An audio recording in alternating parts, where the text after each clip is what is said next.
Hi guys, it's Brooke here. I have a super quick favor to ask. When you have a moment, please take just a second to give this podcast a 5-star review. This will help me to continue the podcast and continue to bring these resources to the community. Thank you so much for that 5-star review. When you are coordinating your actions with someone else, the communication is authentic. And you'll say, you stepped on my toe, or I need more help with this, or whatever it is that is within the activity gives so much opportunity for authentic communication, or what we talk about so often, that it's the process of the interaction more than the task itself. Now, in this case, both are important because you're giving the opportunity to coordinate actions, in many cases to accomplish a goal. But it's also, well, how are we going to accomplish that goal together? And when there's breakdowns, it's opportunities for communication.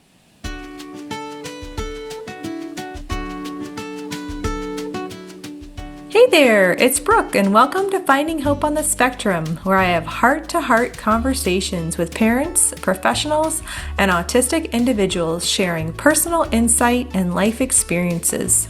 Together, we dive deep into supports, programs, and stories that offer inspiration, insight, and most importantly, hope for the neurodiverse community. Before we begin with today's topic, please take a moment to like, share, and subscribe to this podcast. And if you know someone who this would be helpful for, please pass it along. Remember to always stay curious, be kind, and have an open heart. All right, we are going to get started with our topic today. And today we are going to be recording part 3 of our 3-part series with Gail Ludwig. And we have already talked about experience sharing and engagement. And our last episode was on referencing, social referencing. And today we're going to be talking about coordinating actions. And this is the next progression in the developmental process. And so it is so incredible to witness clients in our programs being able to coordinate their actions with their parents and other family members. And we just find it so valuable to work on, and really supports environmental awareness as well as noticing your partner and within your interactions. So before we get started, I'm going to go ahead and introduce Gail one more time, and then we'll dive deep into our topic. So Gail Ludwig is an RDI program certified consultant and a licensed speech language pathologist, graduating with a master's in speech pathology in 1982. She has been a practicing speech language pathologist for over 40 years. She received her RDI certification in 2008. Presently, she primarily works as the executive director of RDI services for TAG in San Diego, California. Because of her extensive experience and trainings, she is able to look at clients in a comprehensive way, which considers their communication, strengths and challenges, relationship obstacles, and sensory motor functioning. Lastly, she has several years of experience supporting students in the school setting, such as a consultant to school staff and supervising school shadows using an RDI approach. Gail is very passionate about her work and has experience with clients of all ages. Her philosophy is based on establishing a trusting relationship with her families and supporting them in a way that considers their unique needs. She is a very caring person and works hard at supporting her clients to achieve their maximum potential and have a high quality of life. So welcome back, Gail. Hello, Brooke. I am so happy to be back with you today to have a conversation about this really important topic, the next stage on the developmental path, and what an important area this is, coordinating actions. Yeah, I'm so glad that we're having this conversation. I always think back on my first time I actually understood this, and I was at a 2-day conference with Dr. Gutstein. That was my first time ever learning about RDI. This was probably 25 years ago now. And he was talking about how we don't work on this enough in the field back then. And I remember him asking a guest to come up and volunteer. and he was at the front of the stage, and he's like, we're just going to walk together, and you're going to notice when I'm changing my pace, and you're going to stay together. And so he started walking, and then he walked really fast and then faster. And, he got everybody laughing. But he really illustrated this idea of having the importance of noticing your partner and within an interaction and adjusting your actions based on your partner's actions. And it just made me realize at that time, I wasn't really working on that in the field, and I was doing ABA, and it's just not something that we were working on. And so it's one of those things that really helped me realize, wow, this is something that's missing that is so important.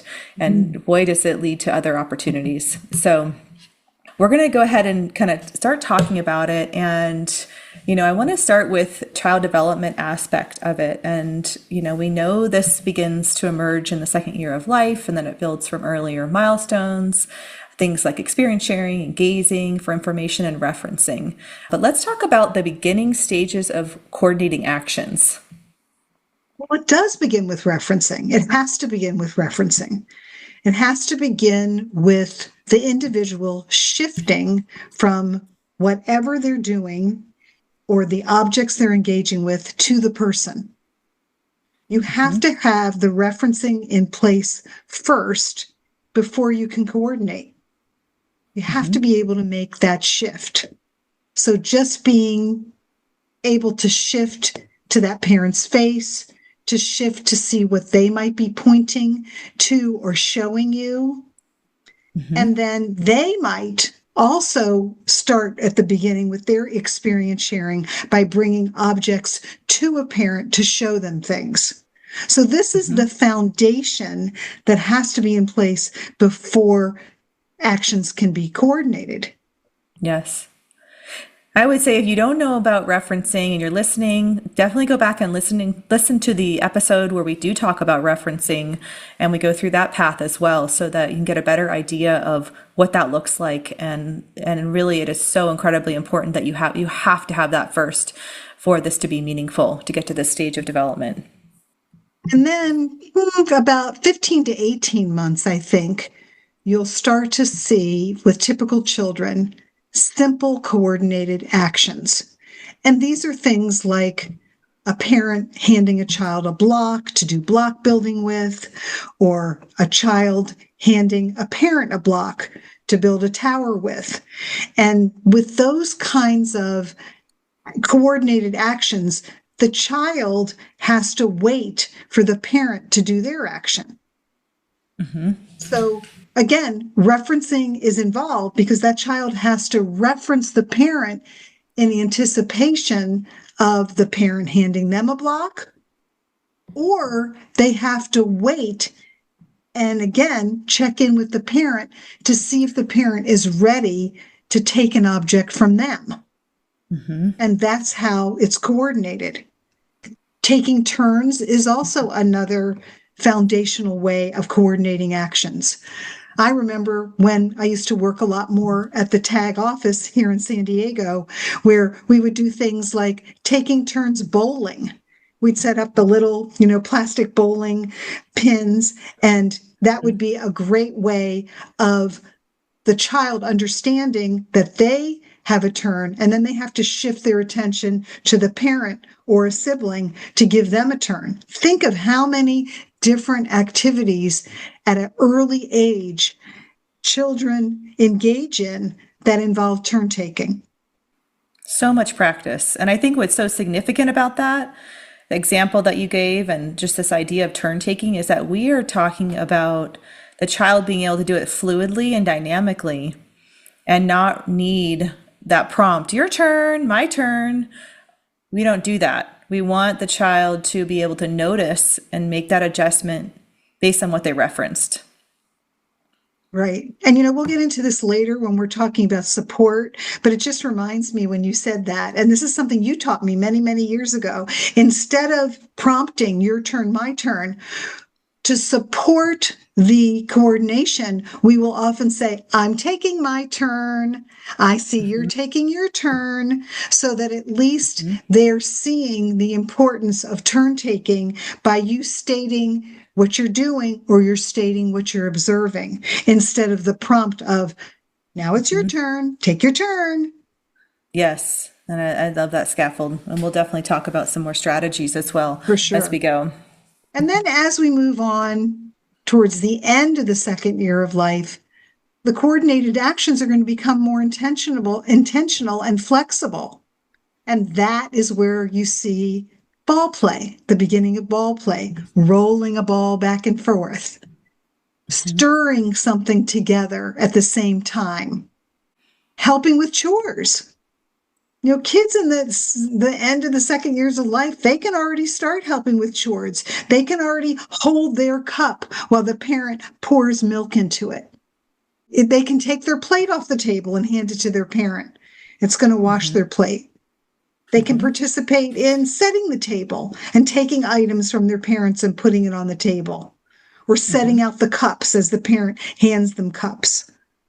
All of these activities that involve a role for the parent and a role for the child can easily be coordinated. And this is very different than parallel play, where maybe a mom and a child are drawing or painting next to each other, because that doesn't involve the coordination of actions, or doing a puzzle parallel.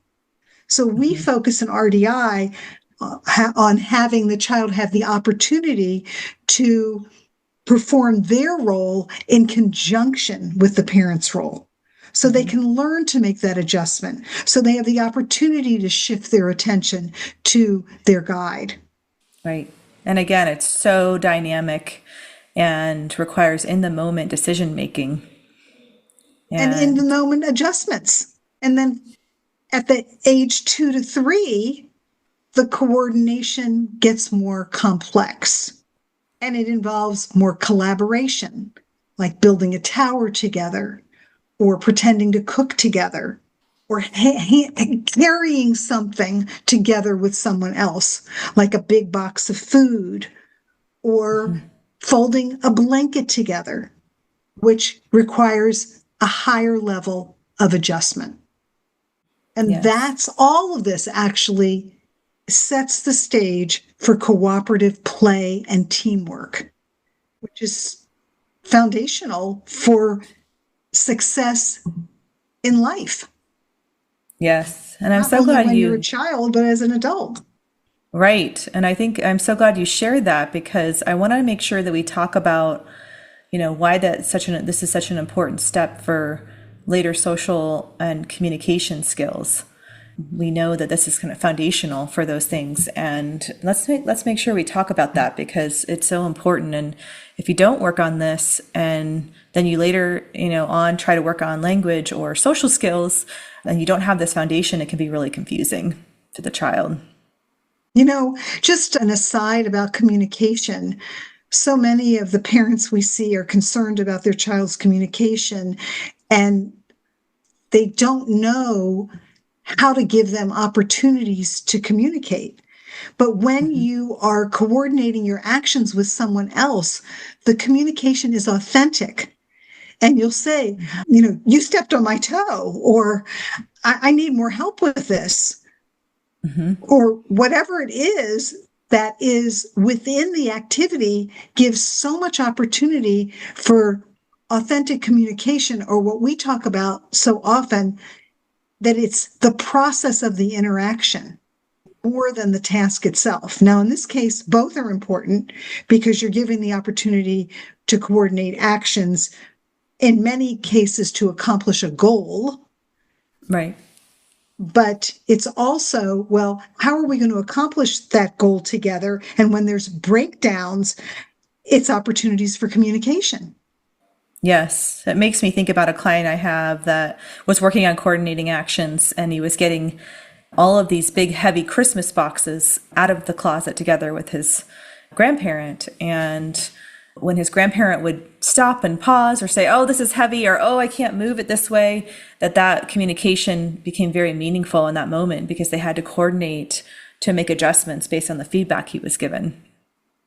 It's so meaningful. It helps children see the value of communicating, because in the moment, their communication leads to an adjustment, or they see it right there, the power of their communication, which is so Yeah, powerful. And a lot of absolutely. times we as RDI consultants guide the parents to remember to say, thank you for telling me that. I wouldn't have known. I wouldn't have been able to make an adjustment if you didn't tell me. Right. And again, that helps children see the value of their communication. Absolutely. And I think that's, such a good example of that shared experience. And we talked about experience sharing in that first episode. And these are such great expansions on that, where they're creating this shared focus and working on coordinating actions, and then, have these little moments that they can share about and connect on an emotional level. And the other piece that stands out to me so much when we work on this area is this idea of a we do approach. It really does, establish that emotional connection of we are doing this together, and just how significant that is for our clients to have that opportunity to connect at that level with a guide, whether it's a parent or another guide in their life. But it's so powerful.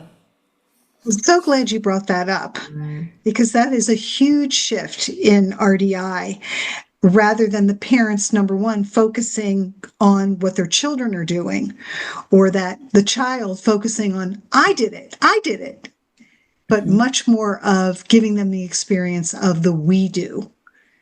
And that also takes the pressure off of the child, because they're doing it with somebody else rather than by themselves. And how important is it in life to be able to collaborate with people, to be able to share ideas and be involved in teamwork?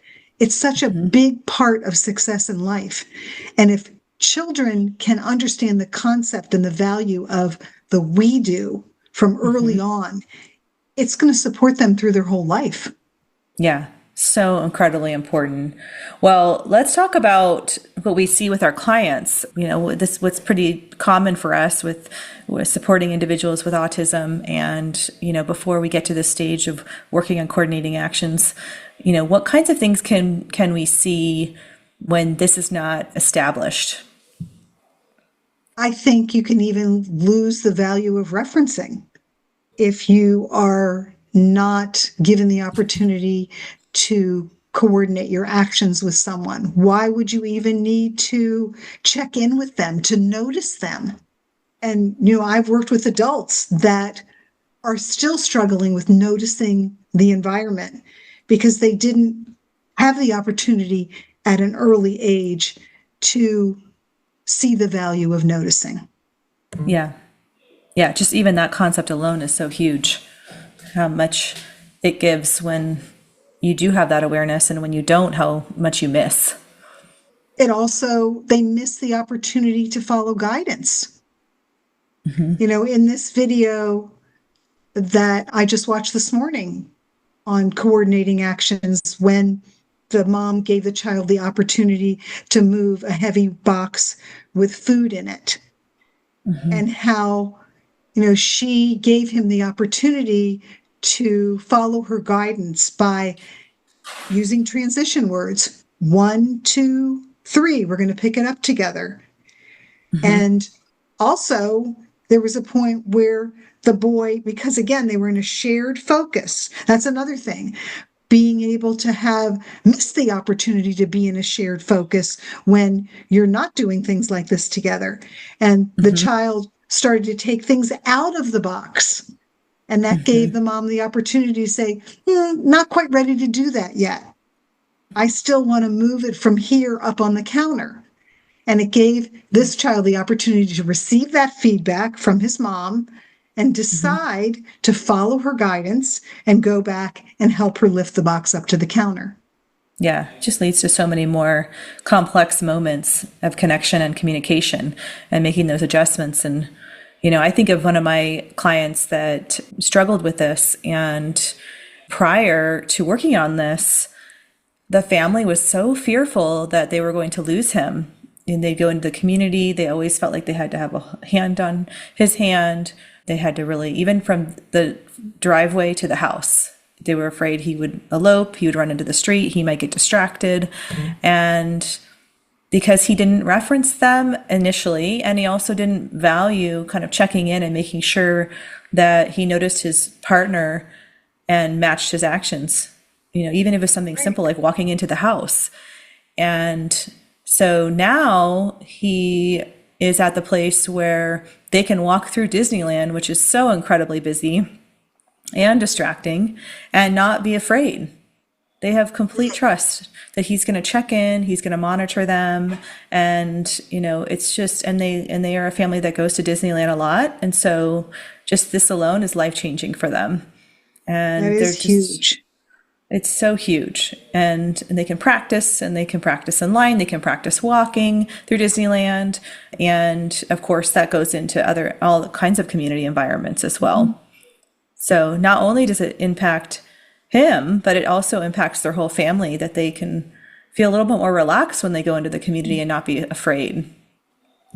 Yeah, I can think about so many clients when I first started with them that would walk or bike like way ahead of their family members.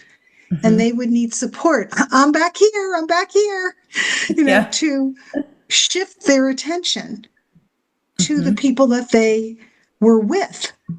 Mm-hmm. Because again, when you don't have that opportunity, these individuals are focused on themselves and what they're doing, and only what they're doing. And that can be dangerous, and it can also really stunt their growth. Yeah, it's so important. Well, let's talk about the kinds of ways that we work on coordinating actions in our programs. We've mentioned some, and as you mentioned, there's less complex ways to work on it and more complex ways when we're looking at matching your actions to your partner's actions. Maybe you're walking together and you're changing your pacing based on your partner's pacing. But let's talk about some ways that families can give opportunities for coordinating actions into their daily routines to their children. Well, I was thinking when I was preparing for this show today, some of the cute little children's songs that can be used for coordinating actions, like patty cake or head, shoulders, knees, and toes, or if you're happy and you know it, or the hokey pokey song. There's so many songs that could be used to support coordinating actions. And the words can really support that in addition to the actions of the parents. And I think those are really fun songs to start with. I love seeing videos of families listening to these songs and performing the actions and coordinating. And it also involves just making sure that you frame the activity right, so that there aren't distractions, and maybe some children would need to slow down. Because one of the things about working on this is you have to be sensitive to any motor, really, the motor challenges that kids might have. I remember that at the very beginning, for many of my clients, we had to work on this when there was a physical connection. Right. So if we're talking about walking together, we might start walking by holding hands, that physical connection. Also, another one, if you have stairs in your home, walking up and down the stairs in your home together. And the importance of adding variations so that these individuals have the opportunity to make adjustments of going faster or slower in sync with your partner.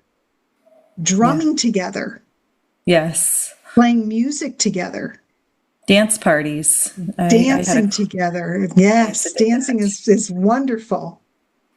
Oh, one thing that we did recently that I loved, that was kind of a newer activity I hadn't done in a while, is an assembly line. And so the family was putting groceries away, and there was 4 of them. It was a family experience. And so this was a little bit more complex, and they were doing interesting actions as they passed the item to the next person. And they had to and adjust to 2 people instead of, one that you were receiving from and one you were giving to, and as opposed to just one person. Right. And so when you mention interesting actions, we're talking about keeping it dynamic instead of it being static. I know that I've been to some day programs where I've seen, for example, maybe one of the staff hand items for a sorting box to a client, but it's so rote that the client just basically sticks out their hand for the item, and there's really no coordinating going on, and there's no really change in speed or change in placement. So what I mean is the staff member isn't changing the speed at which they're handing the items. They're not changing the placement of where they're handing the items, not high up, not low down, where if you change the placement, then the person you're handing it to, they have to be aware of their partner. Yeah. And so there's a lot to be said for making those adjustments and adding the variations so that the client has to make the adjustments, because that's what helps them notice their partner. Yeah. And we know that the brain is an experience dependent organ. And so again, that's why we try to stay away from those direct prompts and create these opportunities for the brain to have to do some thinking and to process that information and make an adjustment. And the more you do that, the more that strengthens and the greater the awareness. And so it's so important, as Gail mentioned, to add in those variations to create those opportunities for the brain to have to think and then respond. And it's really not coordinating actions if it becomes that static where you don't have to think. This is really what we're talking about, is the need to have these opportunities to have to think and respond in the moment based on what was processed. And there also might be some problem solving going on. Like maybe you get to a doorway and you're carrying something together, and all of a sudden what you're carrying isn't fitting through the door the way you're trying to get it through. And so you might have to completely adjust your body with the other person to lift it up and bring it through a door. I mean, think about your own experiences with like carrying heavy furniture with somebody or moving a heavy piece of furniture like a bed, and how much coordination that takes. Yes. It made me think of that desk video that we show all the time in presentations of the dad and the son carrying this heavy desk up these stairs. And it was quite the task. And they had to stop and start throughout the way. And then they coordinated on taking some deep breaths together. And then they carried on. And, it was just a whole process to go through. It was beautiful. And when you mentioned other family members, also this morning, this particular family submitted a couple of videos of their son with autism coordinating with his brother. And they were taking this big, heavy, full trash bag and carrying it outside to the trash bin. And it made my day to see these brothers. And I think they're about 5 and 6.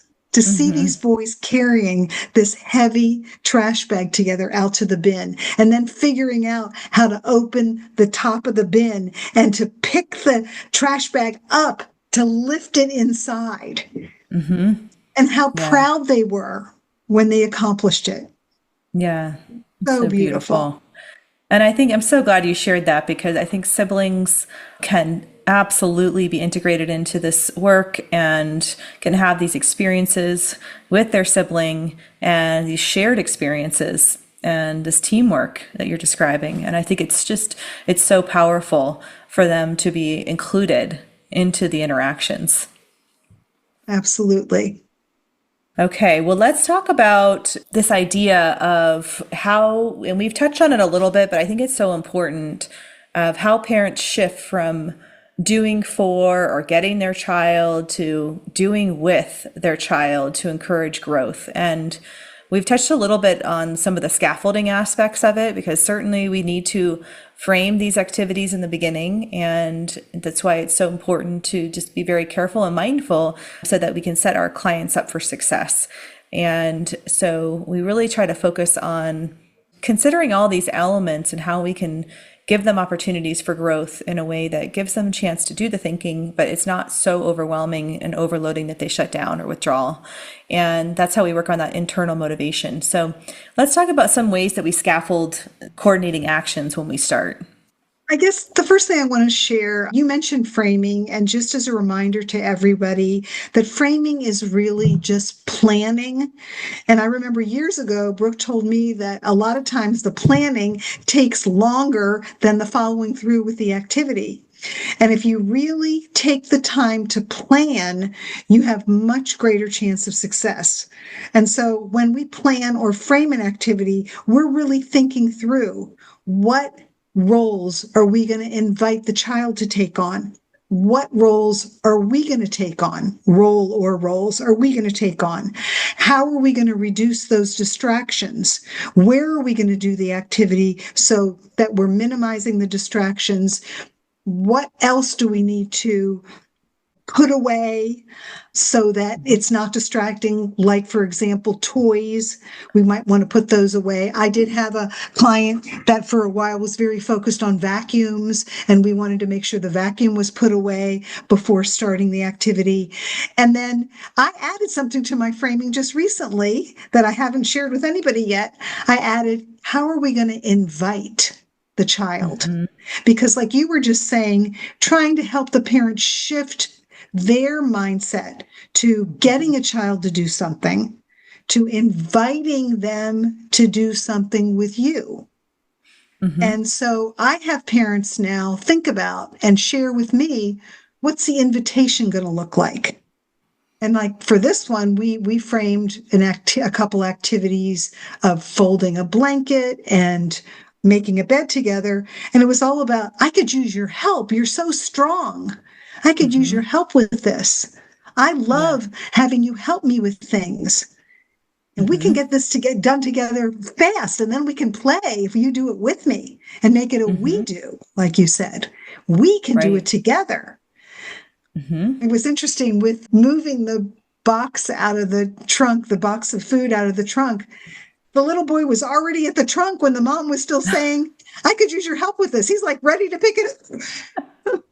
Isn't that the beauty of what we do? It's so amazing to see those, that motivation is so strong once they feel competent.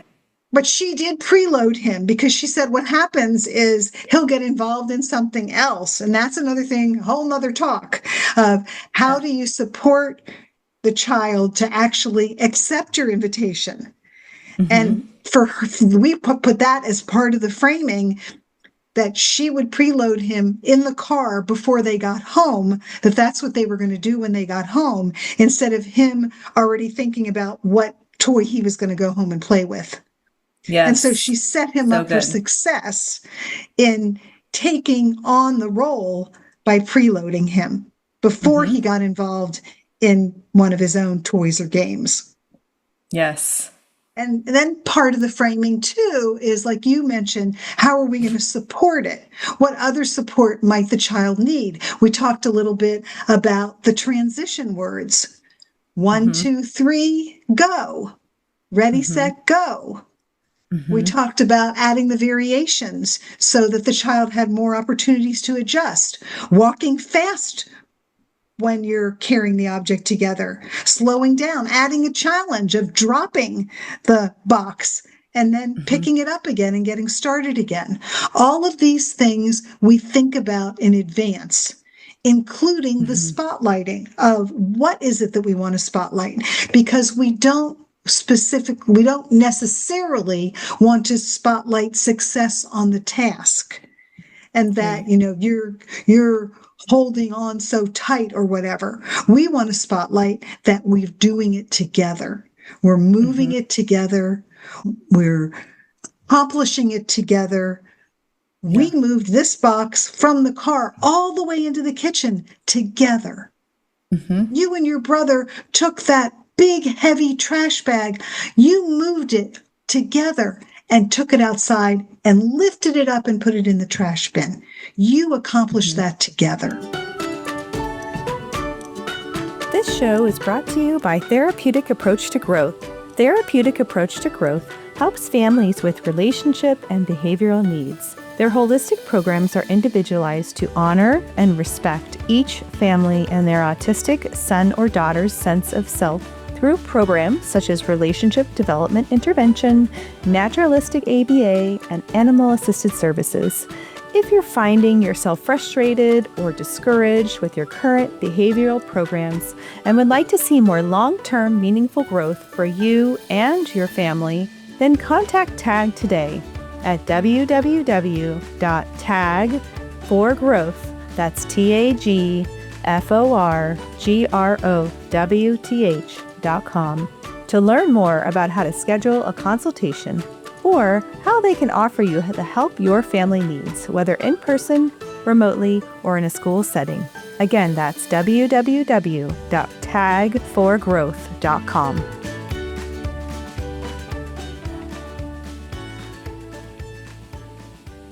Yeah, and it's a beautiful thing to spotlight. And I think it just illustrates that teamwork and that the client is a part of a pair or a group, and they are of value within that dynamic, and they contributed, and that they are appreciated for that. And Absolutely. it just goes so far. And it's an intrinsic reward. They're not being paid to take the trash out. They're feeling good because they accomplished something. Yeah. And they work together to accomplish it. Right. Yeah. And it was a legitimate challenge, to do it as a team. Yeah. Think about times in your lives, the audience and me and Brooke right now, just thinking about times when we felt a sense of accomplishment by working together.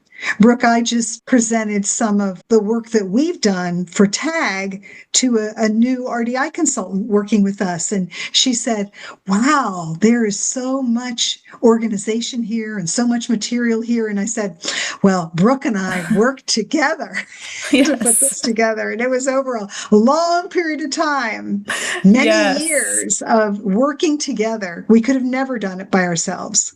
Yeah. It feels so much better to work in a pair and work in a group and have that collaboration and that teamwork and to feel connected, and that's what it's all about, is having those meaningful human relationships, and it feels good.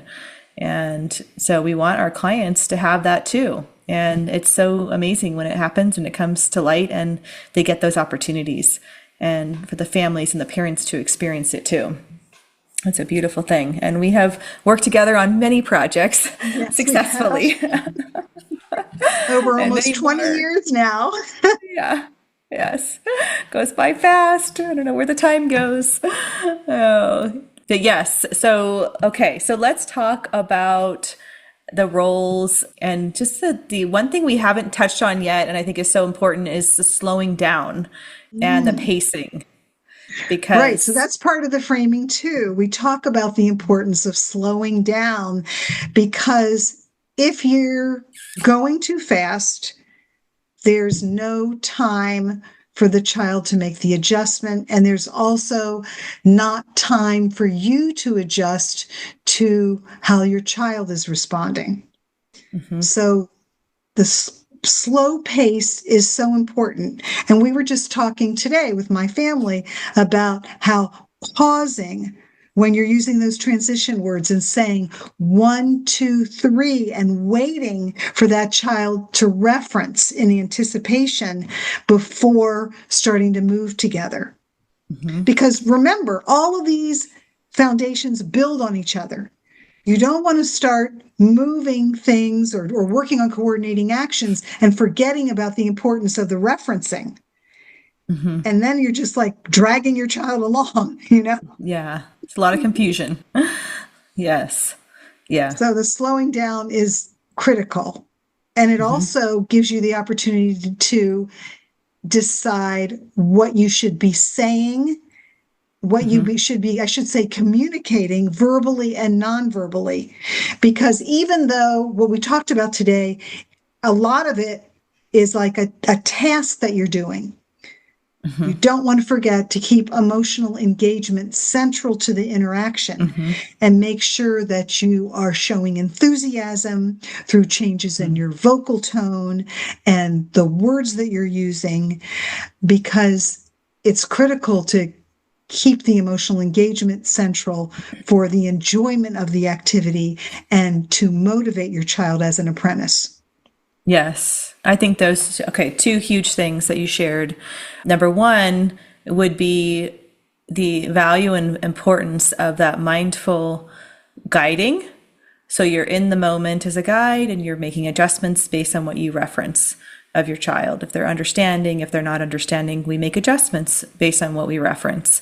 And then also just that incredible importance of no matter what we're doing, when we're creating these opportunities, we want to make sure that engagement is always first and foremost.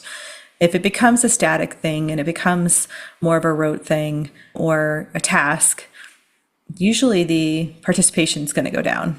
It's usually going to reduce that motivation and that buy-in to want to participate because it feels like a demand or it feels boring and it's not interesting. But when we feel emotionally connected with another person and we have that joy and that shared experience, we want it more. It's just human nature. And so it's so important. And I've seen that happen before. I had a client that was just trying to get their video done and they were like, we got to get our assignment in, so we're just going to do it. But it was so boring. And they were walking together and he was so bored. And they're like, he wasn't really into it. And I said, well, he wasn't into it because there was no focus on engagement. And I appreciate you trying to get your assignment done, but we have to remember the importance of engagement and keeping that as the focal point no matter what. And they had a good laugh and they agreed. They're like, yeah, we just kind of got that done. But Absolutely. It really does make a difference. I just want to interject here and say, because we talk a lot about assignments in RDI, but I also want to mention that what we're really striving for is lifestyle changes. So we practice these things by formally framing and following through with these assignments. But the ultimate goal is for the parents to integrate these kinds of activities in everyday life. Yeah, and that's the best part. Yeah, children opportunities each and every day. Right. It's so important that there's not just in a therapy setting, but it is in life. And to just get so many more opportunities to practice that way. And it just becomes integrated for the families too, which is so cool to see them start to then notice and see all kinds of things, all kinds of ways that they can provide opportunities for growth. And just become second nature, which is our ultimate goal. So, for sure. Okay. So let's think about this. So what should families keep in mind if their child is not showing this milestone yet and they're listening in? What's kind of some takeaways for them? Well, the first takeaway is to try to assess if their child is shifting their attention from what they're doing to their parents or to the environment in general. And if you see that your child is not shifting his or her attention, then you're going to want to take a step back and start by working on referencing. You don't want to jump into working on coordinating actions. We have talked about activities that support both. Such as handing your child items to build a tower with, or playing ball with your child. But you just need to remember that you want to support the referencing first before focusing on the coordination. Yeah. And so that would mean, helping your child reference you for anticipation of what you're providing, the action you're providing. That really has to come first. And so what else? If that's in place, okay, so that's in place. If the referencing is in place, then you're ready. You're ready to give your children these opportunities to coordinate. And so you just want to think about in your own household, because every family is different, what kinds of things, what materials you have access to, what kinds of things you can do together, I know that I spent some time in Texas this summer and we wouldn't be going outside for a walk because it was 100 degrees. Yes. So we'd have to pick something else. But walking is a beautiful way to start when the weather is conducive. And you also want to start with short duration. Right. Because we always talk about RDI being the hardest part of the day. So you want to start with something that you engage your child in maybe for 2 or 3 minutes. Right. To give them that first experience, because they have to get familiar with doing this. And then, most importantly, spotlighting the importance of what you're doing. Oh, we're doing this together. We're moving at the same time. We carried that together because you want to help them know what was important about what they did with you. Right. Yes. I love that. And I think it's so important to emphasize that quality over quantity, that these little moments, these short little moments that you start with lead to big change. And it's so important that we focus on competency and success versus trying to get your child to participate for longer periods of time. Your slow but steady, approach makes all the difference. For sure. I also always think about when you're talking about walking together and how many clients I've experienced love holding hands and swinging their hands back and forth, while walking with their parent. And it gives them that connection, as you mentioned earlier, and that movement together and that feeling of matching your partner through that hand holding and that movement. And it's just a fun, simple, shared experience that anyone can do with when the weather is right, but that you can start with and connect on. I just thought of a couple other activities that you can do inside. And one of them is the row your boat. And again, there's a physical connection. If your child is comfortable holding hands with you, it also provides some vestibular input. For those of you who might not know about that, that's the sense that gives you information about movement, your movement, and gravity. And it's often very centering and regulating for children to be involved in a rocking motion. And so a row your boat where you're holding onto your child's hands and you go back and forth is really a great way to start. I'm rocking right now. Brooke's watching me rock back and forth. Also, ring around the rosy and we all fall down is another one that gives you that movement and falling together, and you're holding hands and you have that physical support. That's another great way to start working on this kind of thing. Yes, I love that. I think that's so important. And those are some really nice also opportunities for that engagement that we talked about. So, sure. All right. Well, let's do kind of some final words of encouragement or advice. What would you give parents navigating this stage that are listening in, that are considering this, kind of introducing some ideas with their kids? Well, the first thing that comes to my head is don't get discouraged. Just because you try something once and it doesn't work, don't get discouraged. Try it again. Try something different. I think trying it again is a good idea, but also to sit back and say, why didn't that work? Let me see if I can try it again in a different way. Maybe my child was just tired. Maybe it wasn't the right time to try it. Maybe there was too much noise in the background. Maybe my child was feeling a little under the weather that day, or maybe I was. So Don't give up. Keep trying. And if one thing doesn't work, try it again another day or try something else, because eventually you are going to have success, especially if you stop and reflect. Reflecting is such a big part of RDI. You want to reflect on what worked and you want to reflect on what didn't work, and then you make adjustments. It's just as important to reflect on things that went well. Say, I got success. Why was it successful? Why was that successful that day? And I tried the same thing another day and it wasn't successful. What was the difference? Yeah, it's huge. How can I build on that success? Yes. So that reflection ahead of time, that reflection after is so powerful. And really what we've seen is what makes all the difference. It gives us that awareness and that mindfulness in the moment as we're guiding our children. And it's powerful. It's very powerful. And I definitely recommend that practice if you aren't doing it, to get into it and just take a little time to pause and consider. Mm-hmm. And I love that you shared not to give up, because we know time and time again, it eventually will happen. And we just have to keep working at it and keep trying. So I'm so glad that we had this conversation today, Gail. I think it's so important, and it just really does change lives in so many ways. And I'd love to have you share how our listeners can learn more about you, learn more about RDI, and get some more information. Well, the best way is to go to the TAG website.